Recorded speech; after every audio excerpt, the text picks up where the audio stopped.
आप देख रहे हैं ABTV। मजेदार कहानियों के लिए हमारे चैनल को सब्सक्राइब करें। वीडियो शुरू करते हैं।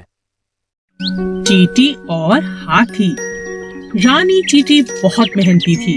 सभी चींटियां रानी चींटी की बात को मानती थीं। मिलजुल कर वे अपना घर बना रही थी। उसी जंगल में अप्पू नाम का एक हाथी भी रहता था, जो बहुत शैतान था। वह सभी जानवरों के साथ बहुत मस्ती करता था। जब चींटियों का घर बनकर तैयार हो गया, तब वे अपने लिए खाना जमा करने लगी। तुम लोग इतनी मेहनत क्यों करते हो? कितना थक जाते होंगे। मैं अपनी सूंड से तुम्हारे घर को कभी भी नष्ट कर सकता हूँ। ये मेरे बाएं हाथ का खेल है। ऐसा कहकर अप्पू ने अपनी सूंड में पानी भरना शुरू किया। कुछ पानी पिया और कुछ चींटियों पर डाला। रानी चींटी को बहुत बुरा लगा। उसने कहा, हम बहुत दिनों से इतनी मेहनत कर रहे हैं अप्पू, पानी डालकर हमारी मेहनत को बर्बाद मत करो। मैं जो चाहूँ कर सकता हूँ। तुम बहुत घमंडी हो अप्पू। हम सभी जानवर को मिलजुल कर जंगल में रहना चाहिए। हम सब एक दूसरे के काम आ सकते हैं। तुम इतनी छोटी चींटी, तुम मेरी कोई मदद नहीं कर सकती। कुछ दिनों बाद जंगल में एक शिकारी आया। उसने अप्पू को पकड़ने के लिए जाल फैलाया और अप्पू उस जाल में फंस गया। तभी रानी चींटी की नजर शिकारी पर पड़ी। उसने अप्पू हाथी की जान बचाने की सोची।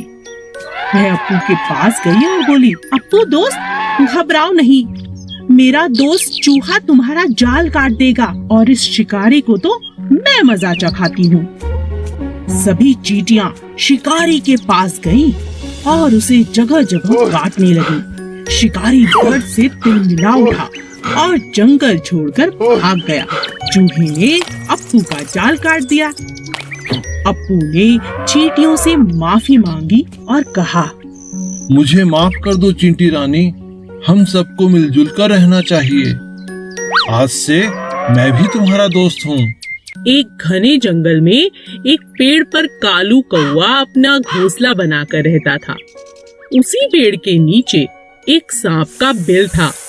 एक दिन कालू जब भोजन की तलाश में गया, तो पीछे से सांप ने उसके अंडों को खा लिया।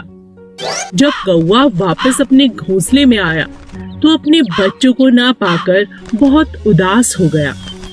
कौवे को सांप पर शक भी हुआ और उसने फिर सांप से पूछा, भाई सांप, क्या तुमने किसी को मेरे घोंसले की तरफ आते देखा? किसी ने मेरे अंडों को खा लिया है? नहीं नहीं, मैंने किसी को नहीं देखा।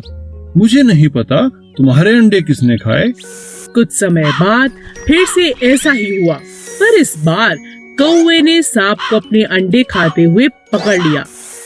अच्छा, अब समझ आया, तुम ही मेरे अंडों को खा जाते हो। मुझे तुम पर पहले ही शक था। तुम्हारी इतनी हिम्मत कैसे हुई? मेरे अंडों को खा गए। मुझे भूख लगी थी, इसीलिए मैंने तुम्हारे अंडों को खा लिया। तुम मेरा कुछ नहीं बिगाड़ सकते। इतना कहकर सांप अपने बिल में चला गया। कालू बहुत उदास हो गया और उसने सांप से बदला लेने की सोची। फिर वह उड़ता हुआ राजा के महल की तरफ चला गया। तभी उसकी नजर महारानी पर पड़ी, जो तालाब में स्नान कर रही थी। महारानी के कीमती जेवर तालाब के किनारे पड़े थे, जिनकी निगरानी उनके सिपाही कर रहे थे। कालू कौवे को एक उपाय सूझा। वह एक लंबा सा हार अपनी चोंच में फंसाकर उड़ने लगा। सभी सैनिक कौवे का पीछा करने लगे। कालू ने चालाकी से उस हार को सांप के बिल में डाल दिया। जब सैनिकों ने बिल में डंडा मारा, तब बाहर निकला सांप, जिसके गले में महारानी का हार था। सैनिकों ने पीट पीट कर सांप को जान से मार दिया और हार ले लिया।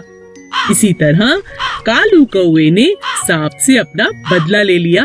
एक जंगल में एक बहुत ही खतरनाक शेर रहता था। क्योंकि वह जंगल का राजा था, इसीलिए वो कभी भी किसी को भी खा जाता। एक दिन जब राजा अपनी गुफा में आराम कर रहा था, तभी एक छोटे से चूहे की नजर शेर पर पड़ी। अरे वाह, इतना बड़ा शरीर, इतने बड़े बड़े पंजे, इनके तो दांत भी बहुत नुकीले लग रहे हैं। शेर राजा जी का तो कोई मुकाबला नहीं कर सकता। तभी सब जानवर इनसे इतना डरते हैं। चलो गुफा में अंदर चल के देखता हूँ।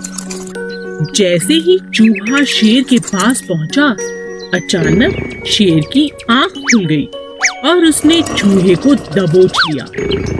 अरे वाह, आज तो भोजन खुद चलकर मेरे पास आ गया, मजा आ गया। मुझे माफ कर दो राजा जी, मैं तो गलती से आपके पास आ गया। मुझे खाकर तो आपकी भूख भी नहीं मिटेगी।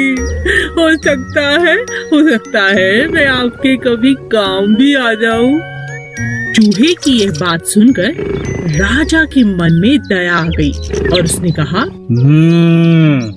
ठीक है, वैसे भी मेरा पेट आज बहुत भरा हुआ है। जाओ, मैं आज तुम्हें छोड़ता हूँ, लेकिन दोबारा ऐसी गलती मत करना। और इस तरह चूहे की राजा ने जान बख्श दी। एक दिन राजा शेर भोजन की तलाश में नदी किनारे पहुँचा। वहाँ उसे शिकारियों ने अपने जाल में फंसा लिया। गुस्से में आकर शेर जोर जोर से दहाड़ने लगा। ये तो राजा जी की आवाज है, लगता है हमारे राजा किसी मुसीबत में है। चलो उनकी रक्षा करते हैं। चूहे ने जब शेर को जाल में फंसा देखा तो अपने दोस्तों के साथ तुरंत जाल को काट दिया और अपने राजा की जान को बचा लिया। शेर को खुला पाकर शिकारी भी भाग खड़े हुए। उस दिन के बाद से शेर और चूहा अच्छे मित्र बन गए। आप देख रहे हिंदी कहानी। मजेदार कहानियों के लिए हमारे साथ जुड़ने और चैनल को सब्सक्राइब करें।